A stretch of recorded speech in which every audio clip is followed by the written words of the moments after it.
భారతదేశంలో gig economy పెరిగిపోతుంది.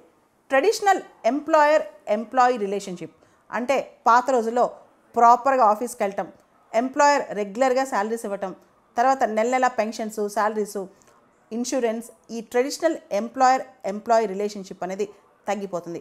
నీతి ఆయోగ్ ప్రకారం దాదాపు 1 కోటి మందికి పైగా గిగ్ వర్కర్స్ ఉన్నారు భారతదేశంలో. అయితే గిగ్ వర్కర్స్కి సంబంధించి వాళ్ళ హక్కుల పరిరక్షణ కోసం నిన్న ఒక మీటింగ్ జరిగింది ఢిల్లీలో. ఈ meeting NGO, non governmental organisation Jan Pahal మరియు గిగ్ వర్కర్స్ అసోసియేషన్ అందరూ కలిపి కండక్ట్ చేశారనమాట. గిగ్ వర్కర్స్ కోసం మినిమం వేజెస్ అంటే కనీస వేతనాలు వాళ్ళ కోసం, సామాజిక భద్రత వాళ్ళకి చాలా తక్కువ, సోషల్ సెక్యూరిటీ లేదనమాట. తర్వాత గిగ్ వర్కర్స్కి చట్టబద్ధమైన పరిరక్షణ, లీగల్ ప్రొటెక్షన్, ఇవన్నీ కూడా ఎవరైతే గిగ్ వర్కర్స్, ప్లాట్ఫామ్ వర్కర్స్ ఉన్నారో వాళ్ళందరికీ కూడా మినిమం వేజెస్ ఉండాలి, సోషల్ సెక్యూరిటీ ఉండాలి, లీగల్ ప్రొటెక్షన్ ఉండాలి. వీటి కోసం నిన్న ఈ మీటింగ్ జరిగిందనమాట. ఇక్కడ మొత్తం ఈ గిగ్ వర్కర్స్ మీటింగ్లో ఒక ట్రిపార్టైట్ వెల్ఫేర్ బోర్డు అంటే 3 వ్యవస్థలు దీనిలో ఉండాలి. ఒక వెల్ఫేర్ బోర్డు స్థాపించాలి. దానిలో 3 వ్యవస్థల నుంచి రిప్రజెంటేటివ్స్ ఉండాలి అని చెప్పారనమాట. దీనిలో ఎంప్లాయర్స్ ఉండాలి, ఎంప్లాయీస్ ఉండాలి, గవర్నమెంట్ ఉండాలి. జనరల్గా గిగ్ వర్కర్స్కి ఎంప్లాయర్స్ నుంచి బెనిఫిట్స్, వెల్ఫేర్ స్కీమ్స్ తక్కువ ఉంటాయి.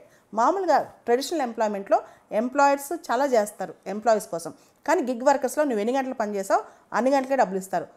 ఓలా, ఊబర్, ఫ్లిప్కార్ట్ మీరు గమనిస్తే ఈ మధ్య టెంపరీ ఎంప్లాయ్మెంట్స్ బాగా పెరిగిపోయినాయి. నువ్వు క్లాక్ అవర్స్ ఎప్పుడు, లాగ్ అవర్స్ ఎప్పుడు, ఎన్ని అవర్స్ పని చేస్తావు, నీకు రేట్ కార్డ్స్, నువ్వు ఇన్ని గంటలు పని చేయి, ఈ రేట్ కార్డ్ ద్వారా ఇన్ని గంటలు వస్తాయి. అవసరమైతే ఎక్కువ సప్లై ఉందనుకోండి గిగ్ వర్కర్స్, రేట్ కార్డ్స్లో 100 రూపాయలు ఇచ్చే దగ్గర 50 రూపాయలు ఇస్తారు ఆ రోజు నైట్, అలా ఉందన్నమాట. So continuous reduction of wages in rate cards, దాంతో సంబంధం లేకుండా కనీస వేతనాలు, మినిమం వేజ్ అనేది మాకు కూడా కావాలి, మేము కూడా బతకాలి కదా. అదేవిధంగా సామాజిక భద్రత, సోషల్ సెక్యూరిటీ అంటే ఇన్సూరెన్స్ కావచ్చు, పెన్షన్ కావచ్చు, హెల్త్ బెనిఫిట్స్ కావచ్చు, తర్వాత కనీస వేతనం కావచ్చు. అదేవిధంగా వాళ్ళ హక్కులు చాలా ఇన్సెన్సిటివ్గా, హార్ష్గా వాళ్ళని ట్రీట్ చేస్తారు. కొన్నిసార్లు వాళ్ళ వర్కింగ్ కండిషన్స్ కూడా చాలా బ్యాడ్గా ఉంటాయి అన్నమాట.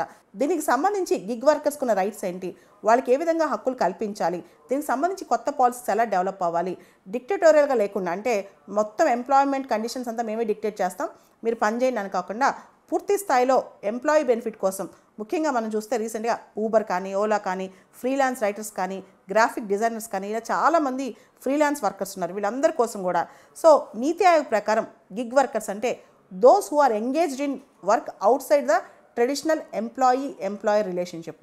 అంటే మామూలుగా ట్రెడిషనల్గా ఎంప్లాయర్ రిలేషన్షిప్ కాకుండా ఎన్ని గంటలు పనిచేస్తే అన్ని గంటలకు వేజ్, దానే గిగ్ వర్కర్స్ అంటాం అనమాట, గిగ్ వర్కింగ్ కండిషన్స్ అంటాం. ఇక్కడ రీసెంట్గా బడ్జెట్లో కూడా గవర్నమెంట్ దీని గురించి ప్రస్తావించింది. రీసెంట్గా 2025-26 బడ్జెట్లో కోడ్ ఆన్ సోషల్ సెక్యూరిటీ 2020 ఏదైతే ఉందో అది గిగ్ వర్కర్స్ని రికగ్నైజ్ చేస్తే చాలా హెల్త్ బెనిఫిట్స్ కానీ, సోషల్ సెక్యూరిటీ బెనిఫిట్స్ కానీ గిగ్ వర్కర్స్ కూడా ఇవ్వాలని చెప్పి ప్రభుత్వం అంటుందన్నమాట. 2025-26 బడ్జెట్లో మినిస్ట్రీ ఆఫ్ లేబర్ కింద ఉన్న ఈ శ్రమ్ పోర్టల్లో గిగ్ వర్కర్స్ కూడా రిజిస్టర్ చేసుకోవాలన్నమాట. వాళ్ళకి గవర్నమెంట్ ఐడి కార్డ్స్ ఇస్తాయి.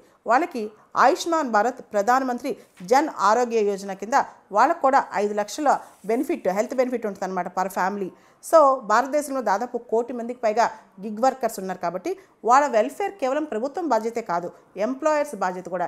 ఎవరైతే ఆ ఇండస్ట్రీస్, కంపెనీస్, ఫ్యాక్టరీస్ పెట్టుకుని లాభాలు ఆర్జిస్తున్నారో వాళ్ళు గిగ్ వర్కర్స్ మీద ఎక్కువ డిపెండ్ అవుతున్నారు. కానీ గిగ్ వర్కర్స్కి ఇచ్చే వేతనాలు కానీ, వాళ్ళకి ఇచ్చే బెనిఫిట్స్ కానీ చాలా తక్కువ ఉన్నాయి. కాబట్టి వాళ్ళకు కూడా కనీస వేతనాలు, సామాజిక భద్రత అవసరం అని చెప్పి ఇప్పుడు డిమాండ్స్ వస్తున్నాయి అన్నమాట గిగ్ వర్కర్స్ కమ్యూనిటీ నుంచి.